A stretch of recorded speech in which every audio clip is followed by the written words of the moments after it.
Hey there, y'all. I'm Juliette Miranda, and welcome to Bourbon Soak Live, where tonight we are going to be talking about monsters. But first, let's have some introductions all around. You know who I am. Behind the scenes over there is my handsome producer, David the producer. Really? That's how I get announced? Yes, you're my handsome producer. Okay, I'll take that. Suck it up. It's not that bad, I guess. There are far worse things I could say. Very true. Now, I have to apologize if I'm sniffling. My allergies are seriously reaping havoc on me today. And I don't understand this. There was a whole layer of frost on the ground. It should have killed all the mold and crap. But no, did it? No. So I'm here, I'm sniffling. I sound like ass. I apologize. So I'm just going to drink whiskey. Yes. And by the way, what is the topic tonight? We are talking monsters tonight. And let's say hello to some of the folks we have hanging out in the chat. My good friend Ginger is here. We got the guys from Robin Slim. I see that we have Todd here. We have Elder. Ginger's guy Will is here. I think we're doing good tonight. Very cool. Oh, and my favorite redhead container man just showed up. Very nice. So yeah, let's talk a little bourbon first because I'm drinking something very similar but just a little different than what I was drinking last week. I'm drinking Kentucky Spirit Single Barrel Bourbon Whiskey. This is from the Wild Turkey family. It is the Binny's Beverage Depot pick, and I've been kind of digging these specialty releases lately because they give you kind of a different insight into a bourbon that you may already be very familiar with. And the way that they work is that it's kind of a specialty pick.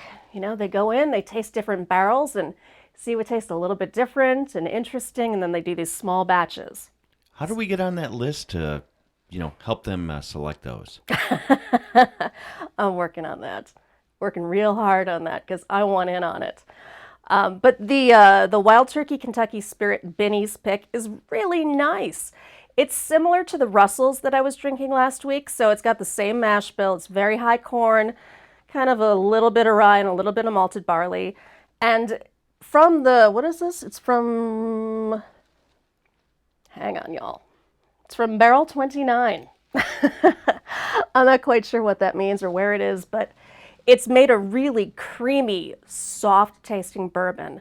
It's still got that kind of like spicy kick that Wild Turkey has, but it's definitely smoother, I think. What do you think, David, the producer?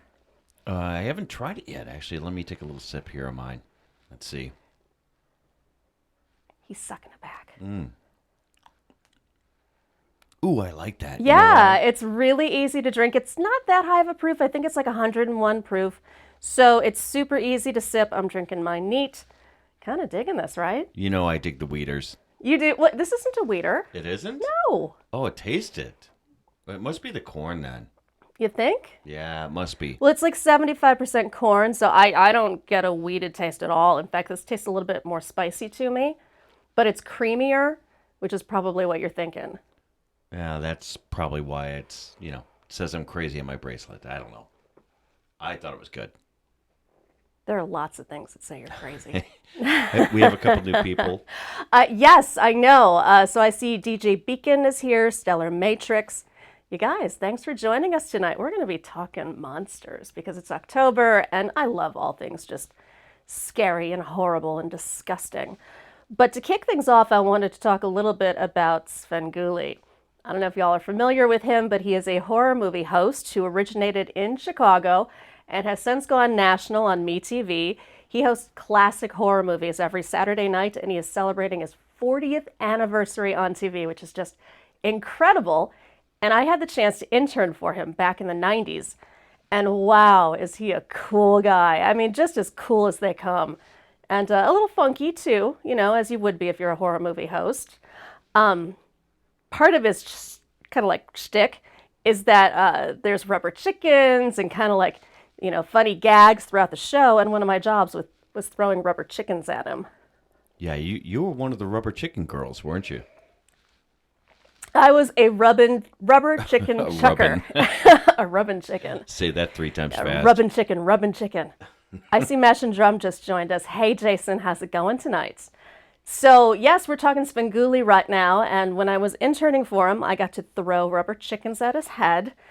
But part of my job was to kind of assist on the production set. So he did recordings on, I think back then it was Tuesdays, but I could be completely wrong about that. And I had to help set up the coffin, create the whole set for him. And one day they decided to give me a very special treat, and they wanted me to be the floor manager. Now I'm thinking, hell yeah, I'm gonna manage the fuck out of this floor. I'm gonna be the best floor manager they've ever seen. So, he's getting set up, and mind you, I know nothing about floor managing. So the night before, I get out one of my old college textbooks. I mean, this is from the 1960s, and it had all these elaborate hand poses and signals and everything. And the Svengoolie set is so simple. It's truly just 5 people. You got a cameraman, you got a mic dude, you got a lighting dude, and then you got the director in another room. The only purpose for the floor manager is really to just kind of cue Rich. His name is Rich Coase, by the way. He doesn't go by Svengoolie in person. Boo. So all I really had to do was point. I'd hear the director in my headset. He'd say, cue Rich. And I should just be able to go like that. You're on. But I thought I was going to do something fancy, right? He writes all of his bits out in advance, and I wasn't really paying attention to what he normally did. I was just thinking what I'm going to do. And he starts going, and he's doing the intro, and I decide I'm going to start cueing him to do all sorts of things like stretch it out. And I'm like waving my hands in the air, and he's looking at me, and he's like, what is this crazy moron doing? I look like I'm bringing a plane in for a landing. So finally he stops the set and he's like, are you okay? Do you need to use the bathroom or something? And I'm like, no, I'm just a fucking idiot. I don't know what I'm doing. So he was super nice. He and the producer, they're like, okay, here's what you do. Then they just sat me down and said, here, you point, you do this. I took a big, deep breath and I said, all right, I think I can handle this like a normal human being instead of a just egotistical monster. So that's my horror story about working with Rich Coase. That was an internship over one summer. Wasn't that the deal? I spent one summer working with him. Yeah, it was fantastic. Oh, it sounds like a hell of a gig. It was so much fun. I mean, college is very, book study, and I went to school for, communications and television production. So, I wanted to do something different. I didn't want to just have like a regular newsroom internship. That's why I applied at WCIU, which is where I was working at the time, knowing that Rich Coase was somebody whom I loved. I mean, I'd been watching Svengoolie since I was a kid. So to have the chance to work with him was just phenomenal. Very cool. And since we have Mash and Drama, of course, Jason in the room, do you want to talk a little bit about what you got going on next week? Oh, yes. So we're going to have a very special guest next week. We're going to be having Jason from Mash and Drum joining us. We're going to be talking about our top 5 favorite whiskeys for autumn, because I'm a big believer in seasonal whiskey. I think that there are certain flavors that just lend themselves to the weather and the climate and just the time of the year. So I'm really looking forward to getting his input and talking all things whiskey with him. Very cool. Yeah. Very cool. Looking forward to having Jason on. Super excited. I see we've got some new people who've joined us here. Scully's House of Thrillers. Oh, nice to see you. Zach, hello. How's it going? Y'all, it's great to see you here. And we have Jenny with us, too. Jenny! Oh, thanks for joining us and for being the super awesome moderator of our chat. I need some more whiskey. My asthma is killing me tonight. Well, I had a friend that worked at a local haunted house. I was able to get my makeup done all undead-like. An undead pirate, oh, that is super cool. I've never worked in a haunted house, and I've always wanted to. I felt like it'd be just so much fun. You got a friend that runs one here, right? I do, yeah. He runs the 11th Hour Haunted House. And once upon a time, I could have joined the staff, but it just, it's a commitment to do something like that. You don't just walk in and out on one night. So. No, it's like months of work, isn't it? Oh, yeah. Yeah, absolutely. Yeah. Who needs that? No, no. I mean, maybe if I could have just done it in and out, that would have been awesome, but just wasn't going to happen. And Jason says he's working on his list, which is awesome. Oh, Great to good. hear. I am so excited. We're going to have such a great time next Monday night, Jason. So what do you say we talk some monsters, y'all? Now, Wait, do you want to do Bourbon Soak Live? oh, yes. So here's our thing, y'all. If this is your first time joining us, we have a little thing called hashtag Bourbon Soaked Live, where you take a photo of yourself, you post it on Twitter using the hashtag, and then we will show you on the stream tonight. So I want to give a big, huge shout out to Container Man, who is so dedicated to Bourbon Soak Live that he has gone red. Oh, yes. He Look at actually that. dyed his hair He red. went all red. I love it. How cool is that? He looks amazing. I love it. Container Man, you are the coolest dude ever, I swear. Awesome. Wait, I'm going to see if I can. There's a couple more shots. Hold on. I'm having a So hard David, time the looking producer, up. There we has are. put together this whole fancy setup behind the scenes. It is like crazy Star Trek looking back there. So he's kind of It's kind of like weaseling his way through it. It's NASA if NASA was run by 3-year-olds. I wouldn't say that. It's still sensical, sort of. See, those are awesome Yeah, pictures by like- Container Man. Top to beard. I love it. Very nice. And Container Man also used the hashtag Bourbon Soaked Bourbon Live Soaked when he was Live. actually driving in his rig. Yeah. Take Yeah. a look at that rig. That is Look at that. badass. I mean, that's a whole lot of dials. Look at this. Hold on. I gotta pull this up because this is crazy. I don't know. I would be really tempted to just press every button. I'm a There he button is. presser. Yeah, I you just are. wanna, like, get in there. I can vouch for that. And then you have All right, so who else do we have? We had Ginger and Will last week who posted go. their photo, and I love those two. Ginger and Will, you guys are the best. You're so much fun. So thanks for joining us last night and this time. Oh, look at that smile. Yay. She was drinking a whiskey sour. Yes, she So was. what are you drinking this time, Ginger?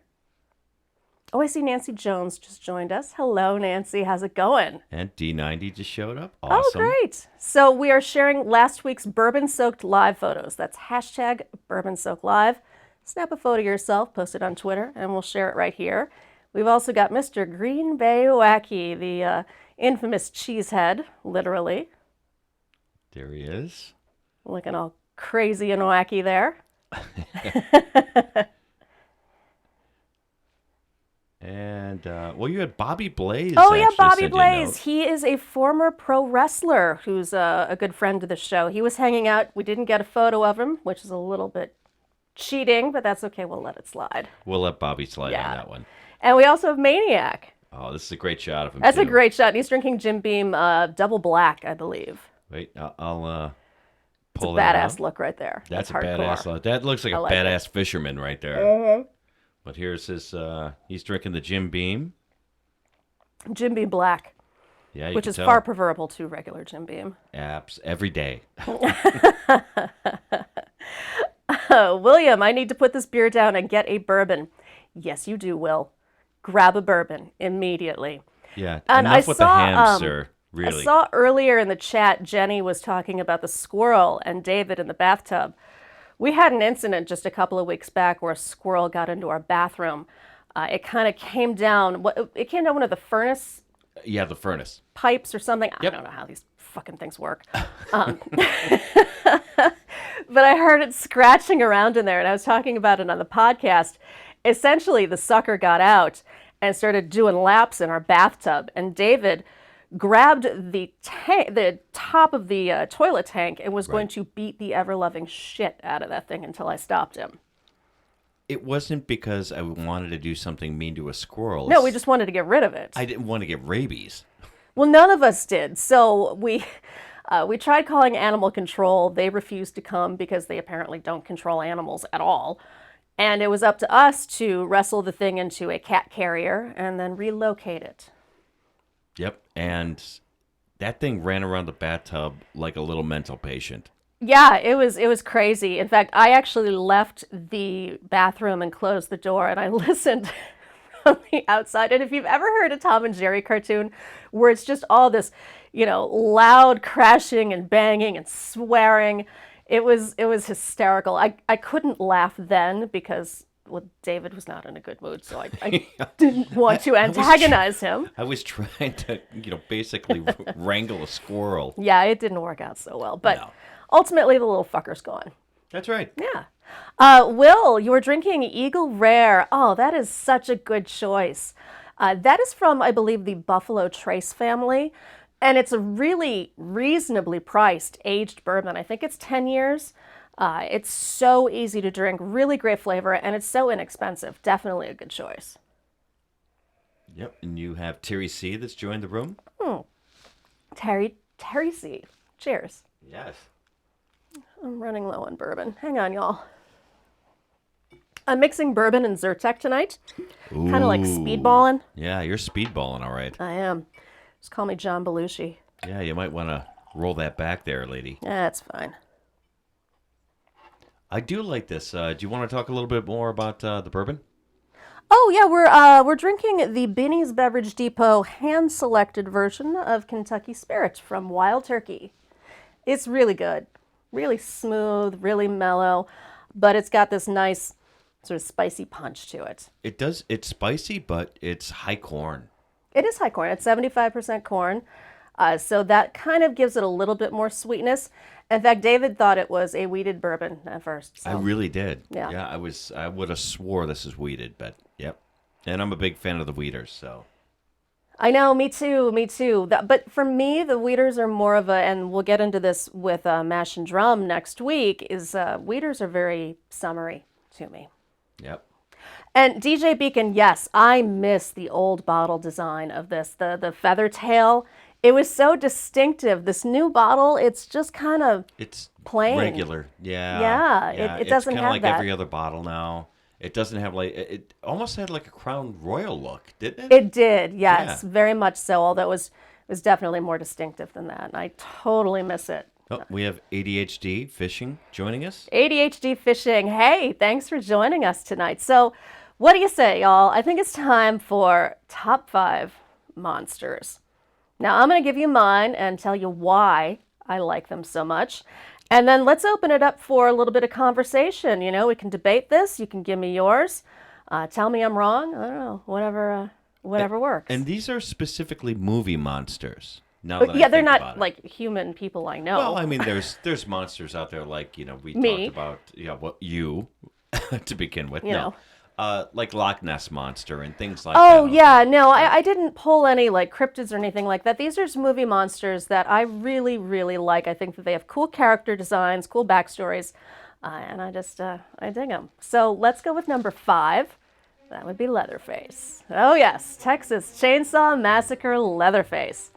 Now, I specifically made him my 5th choice because, frankly, I feel like he's a little too sympathetic. And I know it's hard to think of Leatherface as being sympathetic when he murders people with chainsaws, but he always seems to have a little bit of remorse about it, like he doesn't really want to do it. It's just kind of what's been inbred into him. So much as I love his character, I feel like he's maybe a little too nice. And Container Man just called me a crazy redhead monster. Well, I'm not going to disagree with him. Really? Now, see, he's got the safety of being in a truck somewhere on the road. Yeah. You don't. I know. No. This is true. So, Leatherface is number 5. Now, let's move on to number 4, and we're going to get things a little bit more interesting here. That would be Michael Myers from Halloween. Now, I love Michael Myers because he's like every man. I mean, this is just the blank-faced serial killer who stalks you and never stops. The Shape? The Shape. Yes, that is the perfect name for him because he's just relentless and cool and huge and hulking. He's just that awesome figure. And when I first saw Halloween, I was so creeped out by him because he just, I could put any identity onto him. He just, freaked me out big time.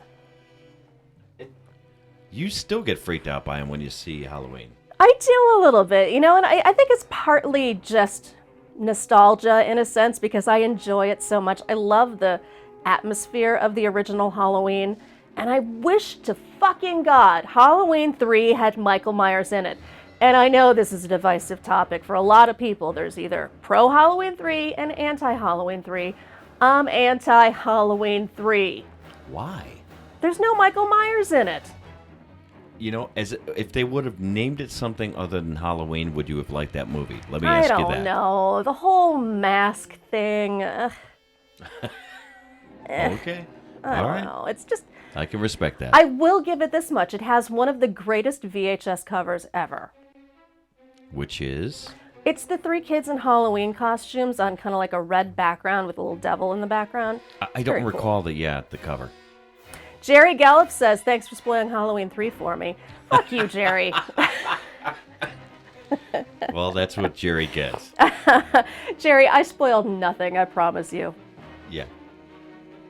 All right, moving right along. Now, here's one y'all might not be familiar with. It is Mr. Boogie from Sinister. How's that for a creepy-looking monster? He's more of a demon than an actual, like, human being, but if you've ever seen the movie, it's so surprisingly good. It's about a crime writer who moves into a haunted house, and he kind of wants to figure out where all these horribly, like, depraved murders have happened. And it turns out it's kind of this legendary... urban legend kind of guy named Mr. Boogie, and he, takes over these kids and has them. It's just, it's freaky. It's cool. And even though Ethan Hawke is in it, it's still really good. You saw it with me, didn't you? Oh yeah, that was great. I love the look of him, and I love how you don't get a really good look at him in the movie until the very end. You just see flashes of him or drawings of him, and it's that whole Jaws mentality. The less you see him, the more scary he becomes. Yeah, it's very Jaws-like. They use the Jaws kind of, mentality. You barely show the monster. Right? Exactly, yes. All right, you have number 2. I do have a number 2. Show him up. Oh yeah, Freddy Krueger. This was such a groundbreaking movie for me. When it came out, it was so raw and just off the rails. It reminded me of some of the movies from the 70s that I had watched. It was very raw in the murders, kind of like Texas Chainsaw Massacre. My problem with some of the like Friday the 13th movies and all those, like stalker movies from the early 80s is how campy they were. It's just a bunch of kids getting offed. There was no real story to it. Like a Slumber Party Massacre. We just watched this the other night. It's fun, but there's no real terror associated with it. There's no, real visceral fear. And when you get a guy like Freddy Krueger, who's got this insane backstory, who seems so impossible to kill, he's just, he just gets under your skin. I love it. He's my top 5, definitely. Freddy Krueger's definitely in my top 5. I just love him because he killed Johnny Depp. He did kill Johnny Depp. Very first movie he was... Why is that a good thing? Wasn't that Johnny Depp's first movie, if I recall? I don't know if it was his first movie. I think he did 21 Jump Street first. Movie. Oh, movie. Yeah. I think it was his first movie. You may be right. Yeah. I'm not sure. And he only had like maybe a 5-minute, kind of spot. Oh, no, he's far more involved in the movie than that. Is he? He's I like just the male remember lead. the bed scene. Oh, no, he's the male lead. Oh, he's the romantic okay. interest of Heather Langenkamp. That's how much of an impression he made on me. I had a big crush on Johnny Depp. I did. Moving on. All right. And we have number 1, probably the sexiest murderer on the list, and that would be Pinhead. I don't understand how you put Pinhead first. You're going to have to kind of walk me through this. Well, 1, I love Clive Barker. And I love Clive Barker's characters because there's always this intense sexual connection that they have to their victims or to, other people within their clans. And Pinhead is almost like a gentleman killer because he, in his own special way, is very respectful. And he operates by these rules that he very rarely goes against. And I just find him fascinating. He was once upon a time a human being who became this Cenobite because he was looking for the ultimate dark pleasure. And I just find that so intriguing. And Clive Barker is just a genius when it comes to creating characters in general. So with Pinhead, you know he will fuck you up, but he's going to do it in a very loving way. He's going to fuck you up in a loving way. Is that somewhere on a Hallmark card? If not, I am totally starting my own line of Hallmark cards, y'all. Oh, Rob and Slim, see, they get it. They get it. He doesn't come and run. Doesn't come and run. That's right. He stays. He'll cuddle with you afterwards. What does Jerry say? What is Jerry saying? Dave Robinson from the 60 Minutes with podcast won a part in one of the Hellraiser movies. He was named the scariest man in Britain in a newspaper contest. Wow. That's a cool thing. That is a cool story. Oh, I would love that. Oh, you would love to be in a Pinhead movie, wouldn't you? I really would. I would thoroughly enjoy that.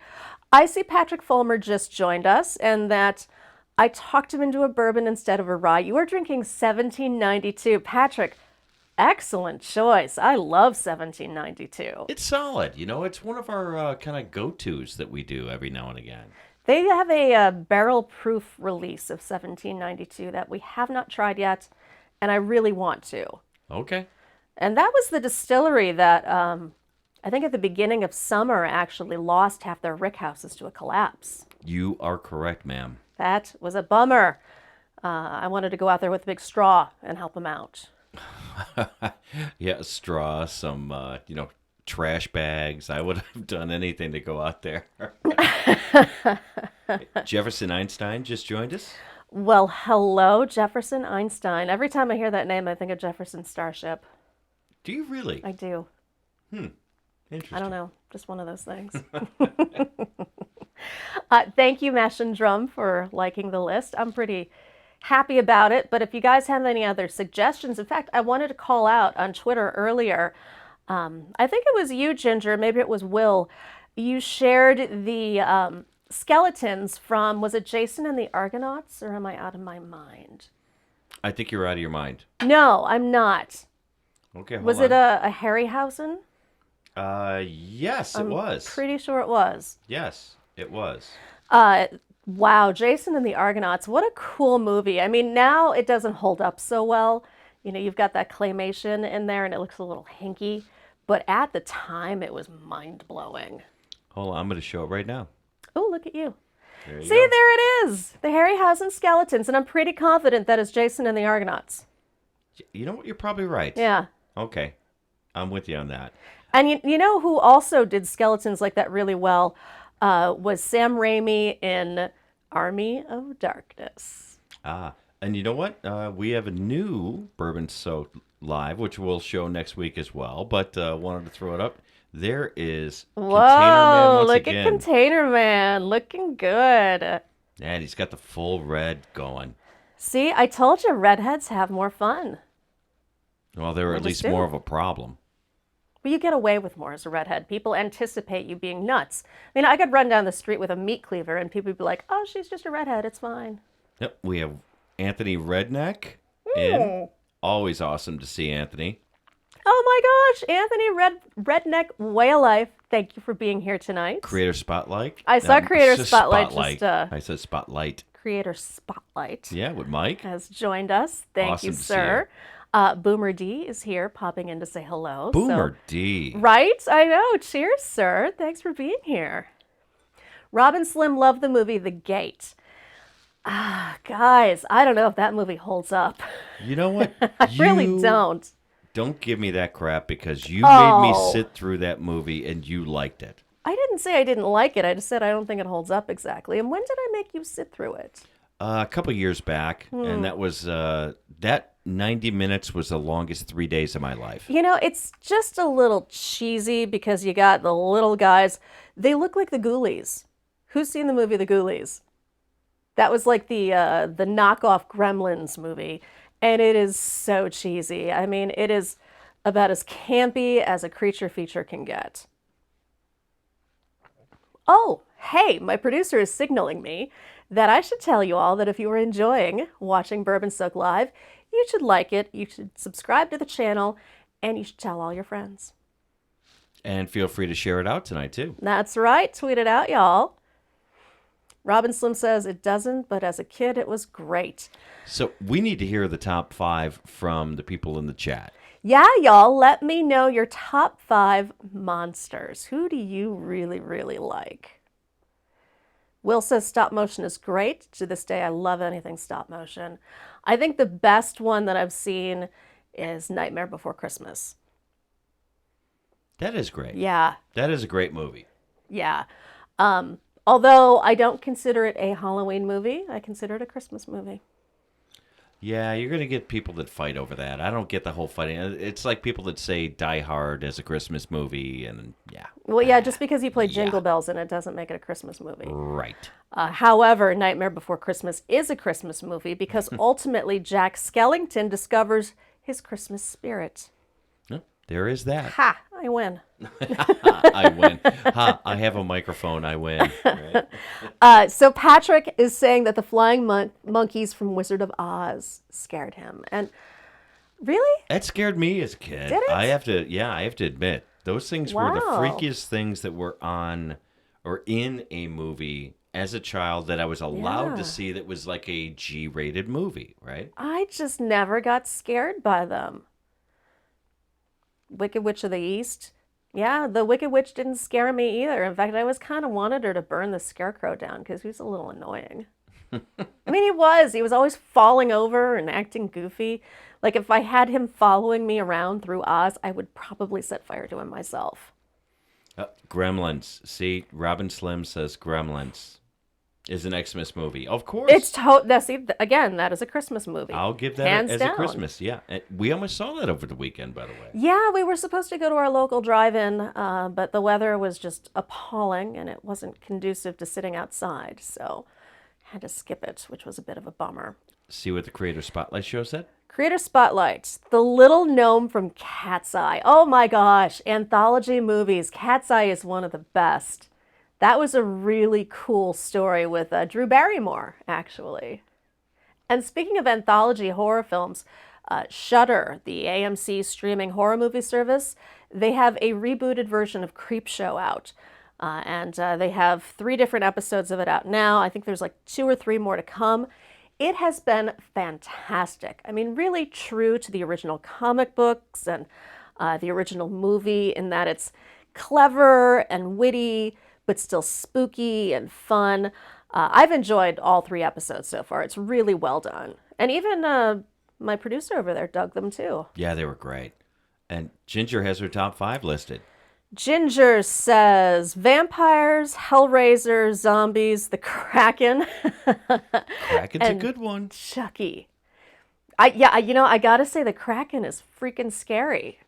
You know, Chucky is a good one too. And I haven't seen the remake, or we haven't seen the remake yet. No, I've been avoiding it because I like the original so much. And you know what else I liked was Bride of Chucky with what's her name? Jennifer Jennifer Tilly? Tilly, is that it? She's got that kind of quirky voice. Yeah. Yeah. I think she makes an awesome evil doll character. And then you have Ginger's guy, Will. I was scared of the trees throwing apples. Todd, yeah, you know what? Those trees were really, really mean. Will says zombies, Godzilla, Gremlins, and Critters. The Krites.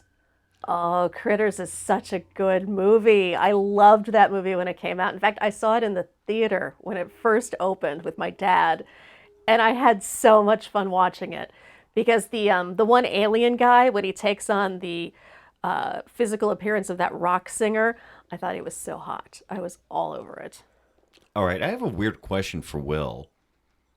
He gave us number 2, 3, 4, and 5, but where's your number 1? Oh, yeah, you're missing one there, Will. No, number 1. If you say Ginger, you know you're sleeping on the couch. Yeah, that won't go over very well. Container Man says aliens, and oh my gosh, the xenomorphs. Yes. We also said Chucky, too. Chucky and aliens. The xenomorphs are scary as hell. In fact, they don't have the ride there anymore. But in Disney World at Disney MGM Studios, which is now Disney Hollywood Studios, they used to have a ride called the Great Movie Ride. And when it first opened, it had this scene from Aliens. So essentially, the ride would take you through different scenes of Hollywood movies.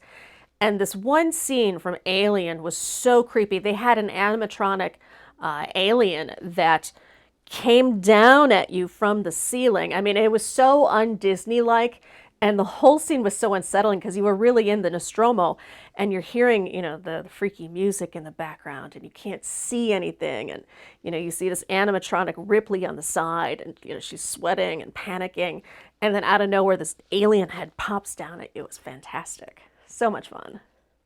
Kind of bummed that they don't have that ride anymore. Yeah, that one went to the wayside, unfortunately. Well, they're turning it into a Mickey's Toontown ride, and it's going Yeah. through like classic Mickey Mouse cartoons, which in comparison is just weak. Yeah, forget about that. Whatever. See what Jenny Marset said? She Haunted validates. dolls. Yeah.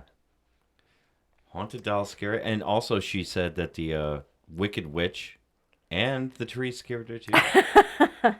And ADHD fishing says Beetlejuice. Really? See, that didn't scare me, but it was pretty weird. It was kind of a weird deal. I thought he was funny. Like, I was always a little sure. bummed that he and Winona didn't hook up. They seemed like a really good match. All right, now you see what Ginger says. The Crypt Keeper. He was so cool looking. And what have we just watched over the last couple days? Oh, well, the Crypt Keeper is from Tales of the Crypt. Oh, that's right. I'm thinking That's of the different. wrong You're one. thinking of Creep Show, I'm which thinking of has a Creep very Show. similar skeleton-like narrator host. All right, I'm a moron. But the Crypt Keeper is Tales from the Crypt. And that was a great series, too. I have a bunch of the old episodes on DVD that I should probably break out. That is a very cool series. Yeah, but I want to go back to the monster or the scary doll, haunted dolls. I don't know why people find dolls creepy. Can somebody please explain this to me? Because for me, I've never been scared by them. Even, the whole Annabelle concept. Annabelle, they've had, 2 or 3 movies now? I don't know. I saw the first one. It was terrible. I mean, Right. it was really, it just seems so absurd to me. And I know the original Annabelle story. My mother was kind of like an amateur ghost hunter of sorts. And she was very well versed with the Warrens, like Ed and Lorraine Warren, who were the ghost hunters who were a part of the original Annabelle story. And they had the original Annabelle down in their basement. And it's so ridiculous. If you see photos of this, they've turned the basement into a museum now that they're both dead. But it's this dumb-looking Raggedy Ann doll, and it's behind glass, and there's this big sign saying, "Dangerous, don't touch, Don't touch, right. Don't look it in the eyes." Come on. You see what Anthony Redneck said? No. Medusa from the Clash of the Titans. Oh my gosh, with the snakes in her hair? Yes. That was so old school, and it was done in such a way that it really was creepy. It really was, yeah. She was just so mean. And I think a lot of the characters from Greek mythology were really kind of terrifying because they were constantly testing you. And if you didn't do things correctly, they would just rip you to shreds. Yep. Ginger says that the remake of Chucky was good. It seemed like a little scarier. Well, that's interesting. We have to check that out then. If it's a little scarier, then I might give we it may a have to- shot. give it a shot. I'm open-minded. Not all reboots are terrible. The reboot of Last House on the Left was good. The reboot of I Spit on Your Grave was good. So, Good stuff. yeah. So Robin Slim says Pan's Labyrinth. Well, there were a couple of things in Pan's Labyrinth. Do you mean the guy with the food with the eyeballs on his hands? Is that the one you're talking about? Because he was creepy. Yep. Whoa, you were just scrolling through the chat like crazy. I am. We're really far behind. That's Yeah, why. y'all will have to forgive me if I keep looking off camera, but we have the screen set up where we have all the chat comments, and my producer just scrolled through them all like super fast. So if I'm missing anybody, I apologize. I'm trying to keep up here. We have Jim from Video Call-In Show here. What are you asking there, Video Call Show? What series do you have on VHS? I don't know what you mean. I actually have my entire VHS collection from when I was a kid. We had a video store that shut down in anticipation of Blockbuster Video opening. And they sold off all of their cassettes, and I pretty much bought their entire horror movie collection out. I've got it all in boxes in the basement, but oh my gosh. What I love about it most is the original artwork that these VHS cassettes have. It's just so Tacky. No, it's almost like looking at a comic book, and they really put a lot of detail into it to make it scary, far scarier than the movies ever were. You look at something like, Toolbox Murders, and, the guy's holding a head, or is that Madman? Oh, Toolbox Murders was the first horror movie I saw at a drive-in. And how old were you? I was 8. Yeah.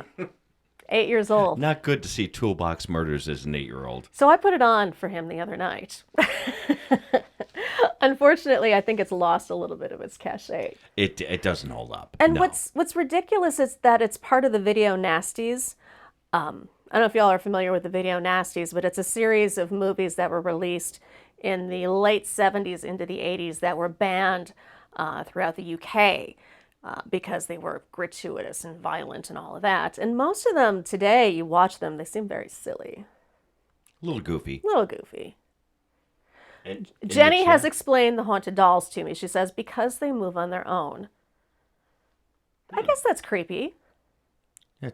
Yeah. I have this little doll that my grandmother gave me when I was a kid, and I keep it in my closet. And I think it actually scares David. It's just this little small doll. She's dressed like Bo Peep. She's got this white face. And I guess I can see how it would be a little creepy, because it does sort of look like it's looking at you or following you around the room. But I don't know, I kind of like that in a weird way. See what Todd says at the top there? I went to see Christine, and I had to walk out to my dad's. Your dad had an old Reg 53 Dodge.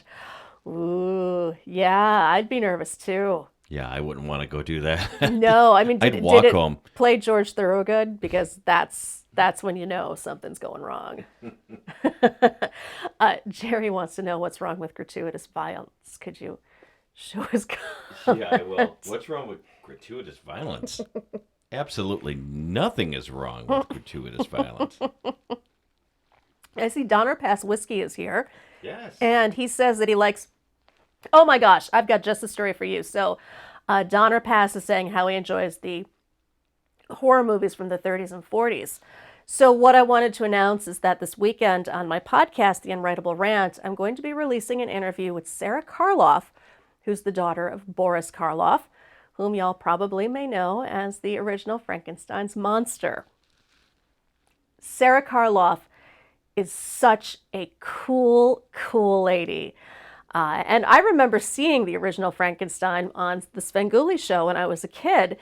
And although he didn't scare me, I loved his character because in those old movies, and I think this is what you probably enjoy about them too, Donner Pass, is that it's so much about the acting. You get these guys and they're selling this character in their movements and in their voices and their eyes. And Boris Karloff was such a tremendous presence on screen as Frankenstein. And what I love is that when Sara talks about him, she really gives insight into what he went through to become Frankenstein's monster. It's such a cool interview. Sara is 80 years old. I think she just celebrated her 80th birthday, as a matter of fact. She tells amazing stories about her father on that interview. Well, and not just about him, but she really gets into old school Hollywood. Right. Boris Karloff was one of the original founders of the Screen Actors Guild. So she talks about that. And she talks about his relationship with Bela Lugosi also. And she also talks about the Christmas cartoon. How the Grinch Stole Christmas. How the Grinch Stole Christmas, which of course he narrated. Yeah, and wait until I won't give it away here, but she's got such a cool story about what he did with his Grammy Award that he got for that. Oh, hysterical. Yeah, it is seriously funny. Yeah, she was so cool to talk to. And what I love about doing some of these interviews with people is really getting that connection to history. I love the old classic monster movies too. I really do, because they're beautiful and there's such amazing background to them. Because today, you can spit out a movie in a week if you want. You can shoot it on your GoPro, edit it on your Mac, and boom, you've got a movie. But those old movies, and what I love are the old Italian movies, like the Mario Bava movies. There's so much about the ambiance. You really get the atmosphere, and it's so cool to watch them. What you writing there? We have. HSFL Paranormal. Thanks for joining us. So right now we are talking classic monster movies, and I think one of the best black and white horror movies I can think of is House on Haunted Hill. Oh my gosh. That's a pretty badass one. Vincent Price, yeah. I mean, it's campy now, but just seeing the screaming and the ghosts and everything. And in that same vein, I also think Shirley Jackson's Haunting of Hill House is an amazing movie. Well, you have a couple of on the podcast, and I don't mean to be bringing it back to that, but you have a couple of horror interviews that you've done along the way. I do, yeah. If you dig through my archives, I have a really fun interview with Lloyd Kaufman, the mastermind behind Trauma Films. And he was so wacky to talk to. I mean, he was just all over the place. A really fun guy, just really excited to talk about movies and to share movies particularly. He's very big on allowing access to his movies for anybody. And he is a really big proponent of female directors. So if you happen to dig that interview out of the archives, he has a really cool story about a female director that he was working with at the time. And I wish I could remember the movie. Oh, which movie are you talking about? The one that Lloyd was talking about with the female director. Oh, right. Yeah. Yeah. You'd have to listen to the interview. I don't recall. Yeah, it's a great one.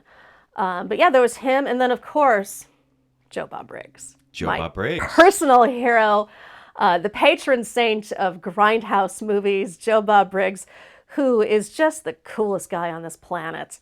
And he was in the movie Casino, which it cracks me up every time when we met him, when we went to Milwaukee when you interviewed him. Right. And I mentioned Casino to him. He's just like, yeah. But he plays the best part in Casino. It's my favorite part.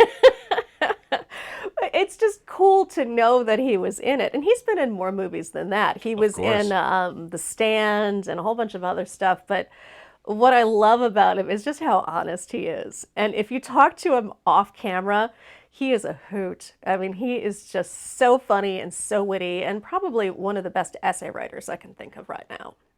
Yeah.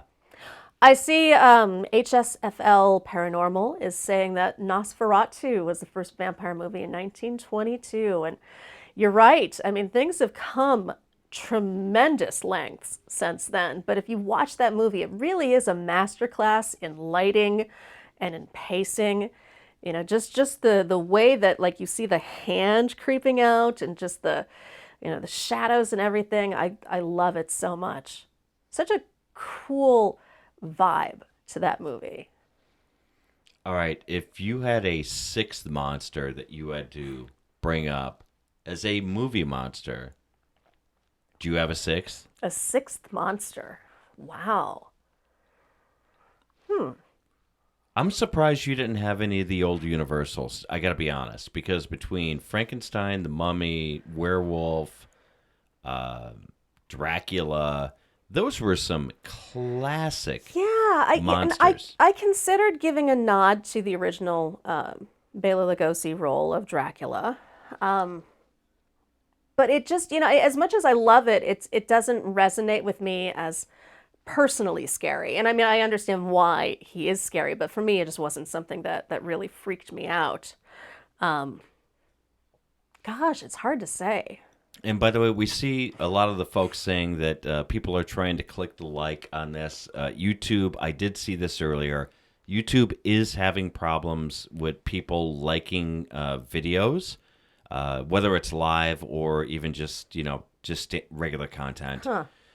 It's an issue they're having today. So if you want to come back some other time and like it, that would be awesome. But we don't expect that to happen. No. We're just appreciative that you're here tonight. Yeah, really, just you guys joining us is awesome, and we appreciate the effort of trying to hit the like button.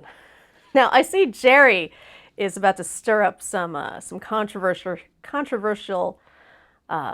controversy. That's what I'm trying to say. Yeah, are you trying? You're not trying that hard. Saying that producer, that the Hammer films were better than the Universal pictures.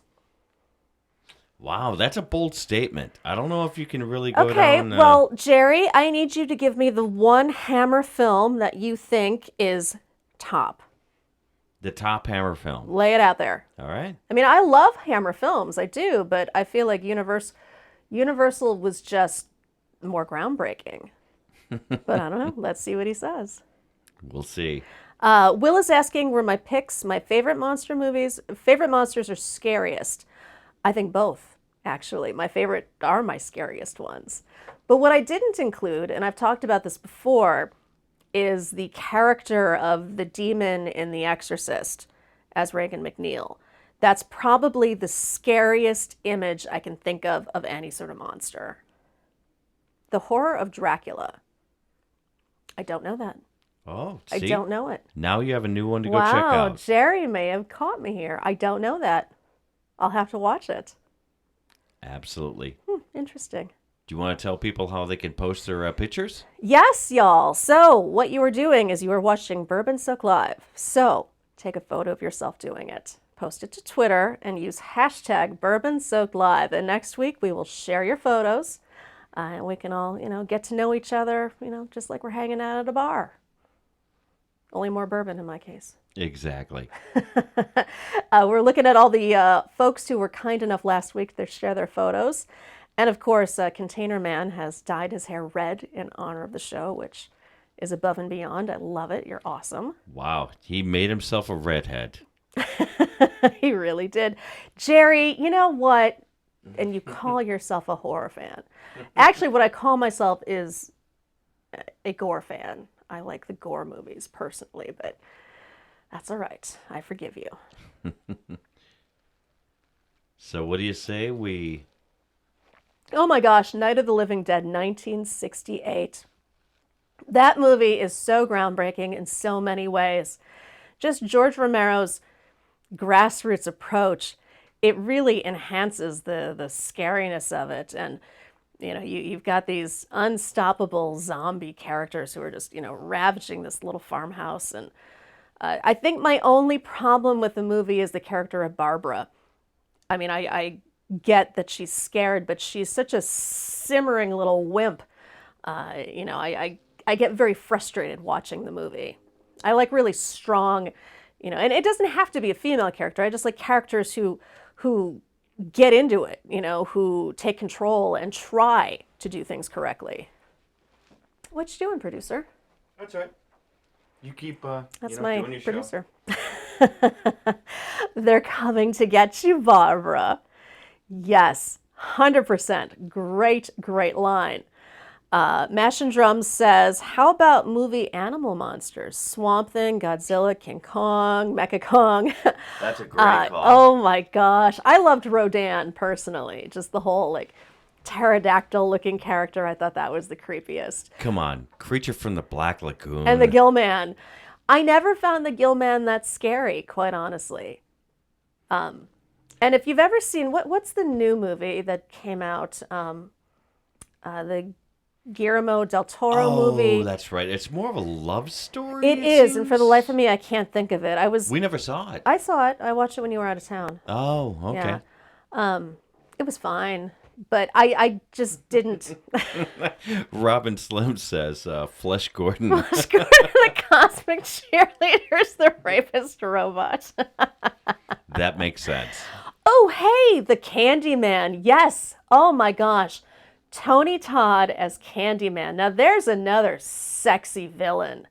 Just the whole be my victim was so enticing. And that movie was really shocking too the first time I saw it, because I live in Chicago and at the time Cabrini Green still stood. Now they've completely demolished it, but I drove past it a million different times, and just seeing the location and seeing Candyman character was so cool. And that was another Clive Barker story originally. So another reason why I dig him.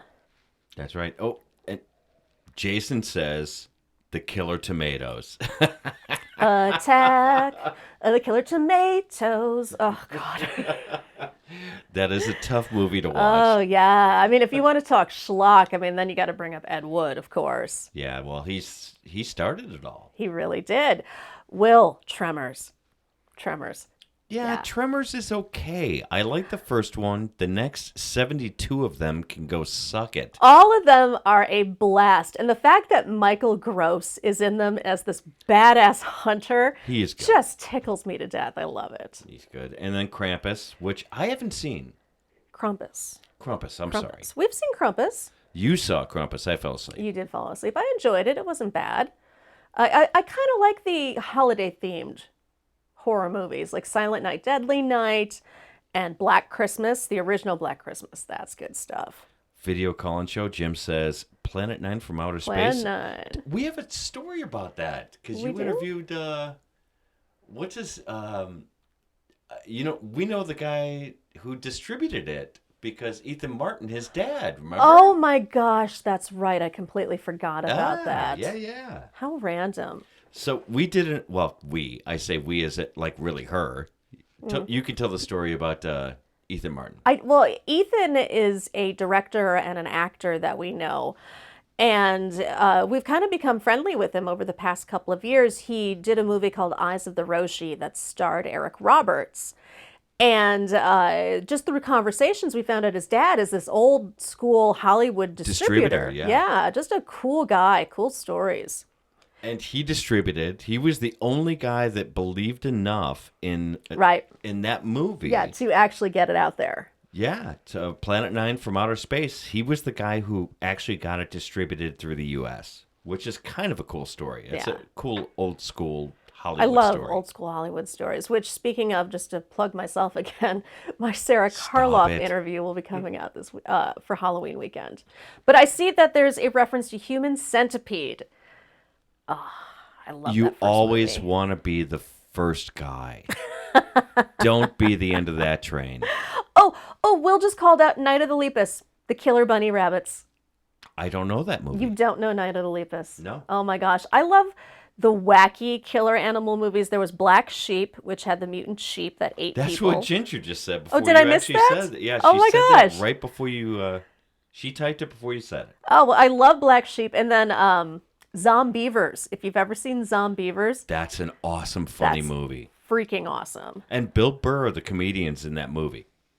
That's right, he is. Yep, Oh, I forgot about that. All the more reason to adore Bill Burr. that's right. Alaska and Beyond is here. Wow. Well, cheers to you from the middle of nowhere. That's awesome. Jenny Marcet says that we need to do the pterodactyl dance for Green Bay Wacky. I did a video for him, You did. but I will not dance. No. I'm a short white guy that can't do that kind of stuff. Well, you know what we can all do is the zombie dance from the Thriller video. That we can do. Yeah. So you want to talk about Yes, I who will you're talk gonna about have next week? all the stuff that is coming up, y'all. So next week, I will be talking to Jason from Mash and Drum.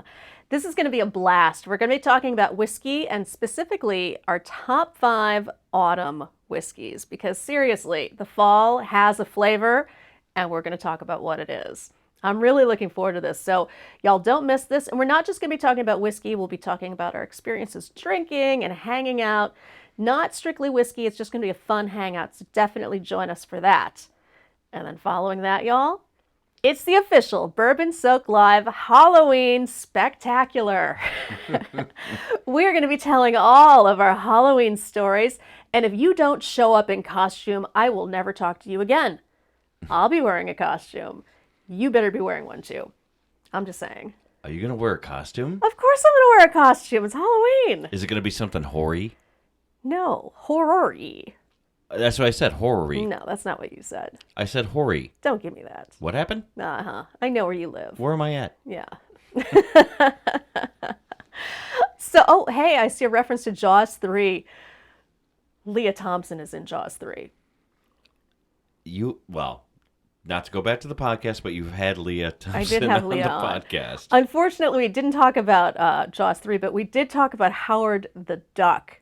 That's weird, Which yeah. is such an amazing movie. I have so much fun watching that film. It's just ridiculous and fun. Video Colin Show is wearing a costume right now. Yes, he's wearing a costume of a guy that lives in Indianapolis, With which means he has a hat on. exactly. And I have to say, and I have to give a big shout out to Jim and the Video Call-In Show. I was on his panel last night. You were. And if anyone has a chance to go watch that show last night, it was a hoot. Wow, did we have a good time. It was so much fun. And Jim puts on a great show, as does so many other people here in the chat. I know. mean, We've got a bunch of great Mash and YouTubers Drum here. has a great channel. You know, Robin Slim has a great show. You have Jerry with Bad Cop, Bad Cop. I mean, the list goes on forever. Yeah. I mean, it's a lot of really cool creators in here. And, of course, you know, I can't forget the creator, you know, Spotlight Show.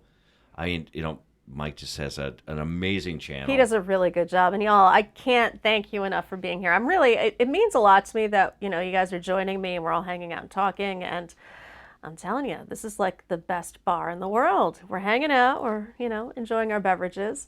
I love getting to know you guys. So please be sure to post your photos on Twitter or Instagram if that's what you if that's what you use. Go #BourbonSoakedLive. Let me see y'all, and we'll make sure that we show you on next week's episode. Until then, y'all, I just want to remind you that I host the Unwritable Rant podcast. Like I said, coming up is a Sarah Karloff interview, but I've got a scary episode that just posted last week, and all sorts of good stuff in there. Almost 200 episodes. Almost 4 years. 4 years of freaking podcasting, 4 years y'all. of podcasting. And you told your Svengoolie story earlier. And tell them Coming who's in coming November. Up. Yes. We don't have a date set yet, but Svengoolie himself, Mr. Rich Coase, will be joining me on the show. That's going to be a lot of fun. Yeah, so no date set for that yet, but hang in there. We're going to make it happen. Until then, y'all, I will see you next Monday at 7 p.m. We'll be talking to Mash and Drum. Remember to subscribe to the channel. If you like what you see, you will never miss another episode of it. Like it, share it, tell your friends, and make sure that you join me every Monday at 7 p.m. for Bourbon Soak Live. Cheers, y'all.